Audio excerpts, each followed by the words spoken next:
What I had is called a cryptic pregnancy, which means I did not know that I was pregnant with Finley until I was delivering her. I know that that sounds pretty crazy, but it does happen. I'm obviously a pretty slight person, and I never showed, I never looked any different. She never moved because she was tucked in my rib cage, because my uterus is in my rib cage, which I had no way of knowing beforehand. I had been told that I had an ovarian cyst by a healthcare professional, and so I didn't really ever question any of the symptoms that I had. In this picture, I was about 2 months pregnant. I was about 3.5, 4 months pregnant in this picture. I was 4.5, 5 months pregnant in this one. Saturday night, I started having cramps. I took some ibuprofen, figured it's gonna go away, it's fine, it's just period cramps. I wake up about 4 a.m. Sunday morning with these cramps. They're just getting worse, but then they go away. And so I'm like, okay, fine, we're good, I worked 7 to 10 a.m. that morning, and that shift was hell. I was in so much pain, and so I thought that my ovarian cyst had ruptured. So I went back to my house, I got in the bath, it just keeps picking up, it keeps getting worse and worse and worse, and I'm just like, this is bad. There's something wrong about this, And it's bad to the point that I'm like hallucinating because of the pain, I'm like screaming because of the pain, and I am not a little when it comes to pain, but this made me a little. I guess it wasn't, because it's childbirth, so, I guess that's an excuse. Right? Yeah, you pushed your big old noggin right out of my coochie. Yeah, you did. I eventually end up feeling to see if I can feel anything being wrong, and I feel her head. And that was the moment that I realized what was happening, was when I felt her head I felt her hair. That's a very unsettling feeling. I should have called 911 at that point, but I didn't, because I was in such shock that it didn't even cross my mind that that's something that I should have done until afterwards. And so I continued to have her by myself. As soon as I had gotten her out and gotten her delivered, she wasn't breathing. She was like dark purple. She wasn't moving, so I had to give her CPR.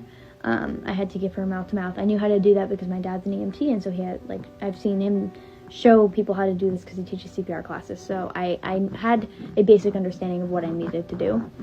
And then my placenta wasn't delivering after about an hour, and so I was just like, this is not safe. I am heavily bleeding, and I understand that I probably should have used a sanitary device to cut the umbilical cord, but I had no other option, and so I ended up having to bite it off and tied it with hair tie.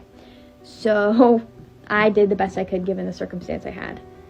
I know that medical professional might not say that that was a good idea because it's not sanitary, but it was all I knew how to do, as I am a 17-year-old giving birth, and I obviously have no idea what I'm doing. So I would say I did a pretty good job. So,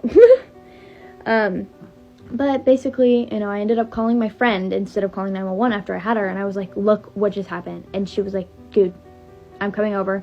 Came over. She's like, you need to call 911. I don't care. You need to call them. And I was like, no, my dad's going to find out. And so I was in such a state of shock, and I had lost so much blood that my thought process obviously wasn't working right. And I was like, my dad's going to find out. He works for the fire department. If he finds out, he's going to kill me. This is so bad. I have to surrender her somewhere, and I have to pretend this never happened.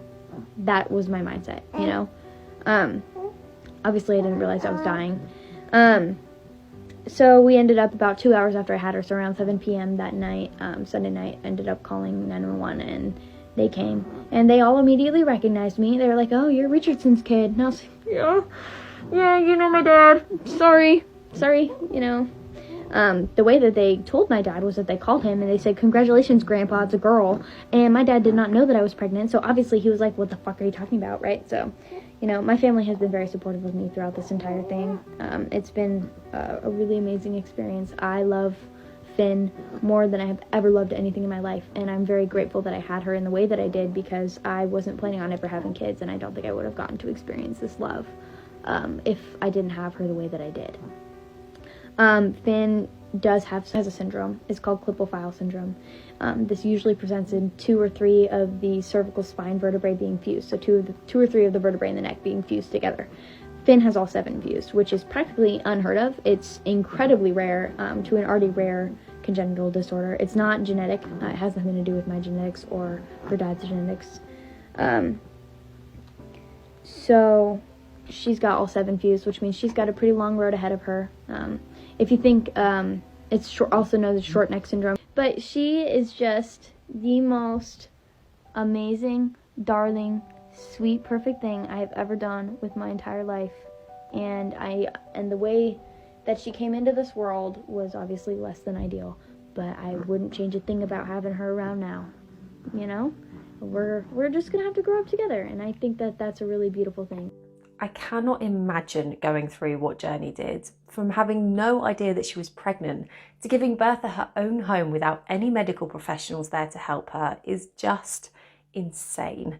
But this young mother would clearly do anything for her surprise daughter Finley, and the love they have for one another is extremely clear in her videos.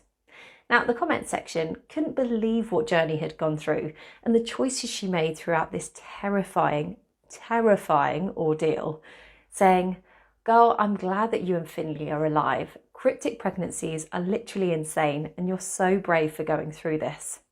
Someone else said, "Considering the circumstances, I think you managed everything incredibly well."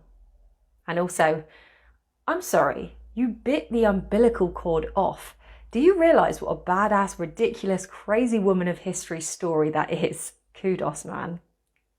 I mean, it's truly baffling and also inspiring the things a mother will do for their child.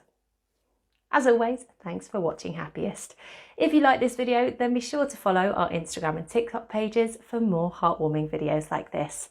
And if you have any of your own videos that you want to share, send them in.